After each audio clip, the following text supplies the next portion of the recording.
brought you by Silver Pumps and Motors. Top quality और consistent performance के लिए सिर्फ सिल्वर पंप्स नाम याद रखना. ఫారెన్ అంటే ఎంతసేపు యూకే యుఎస్ చుట్టే తిరగాల? ప్రపంచంలో ఇంకేం దేశాలు లేవా? అక్కడ బ్యాక్ డ్రాప్తో కథలు రాయకూడదా? ఎగ్జాక్ట్లీ ఈ థాట్స్ వస్తున్నాయి మన డైరెక్టర్స్కి. అందుకే రొటీన్గా అమెరికా ఎందుకని వెరైటీగా మరో 3 దేశాలను పట్టుకున్నారు. ఈ మధ్య చాలా సినిమాల్లో వాటి నేపథ్యం కనిపిస్తుంది. ఫారిన్ బ్యాక్డ్రాప్ అంటే చాలు అమెరికా, లండన్ అంటుంటారు మన మేకర్స్. కానీ ఇప్పుడు వాళ్లే జపాన్, చైనా, కొరియా అంటున్నారు. ఈ మధ్య మన సౌత్ సినిమాల్లో ఈ దేశాల పేర్లు ఎక్కువగా వినిపిస్తున్నాయి.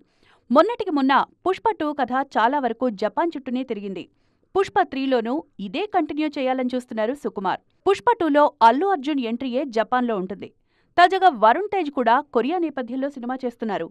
మేర్లపాక గాంధీ తెరకెక్కిస్తున్న ఈ సినిమాకు కొరియన్ కనకరాజు టైటిల్ పరిశీలిస్తున్నారు. దీంతో ఇంట్రో వీడియోనే హిలేరియస్గా ప్లాన్ చేశారు మేకర్స్. యువి క్రియేషన్స్లో రానున్న ఈ చిత్ర షూటింగ్ మొదలైంది. తెలుగు సినిమాలే కాదు, తమిళ, మలయాళంలోనూ చైనా, జపాన్, కొరియా పేర్లు వినిపిస్తున్నాయి. తాజాగా లూసిఫర్ 3లో చైనా బ్యాక్డ్రాప్ ఎంచుకున్నారు దర్శకుడు పృథ్వీరాజ్ సుకుమారన్.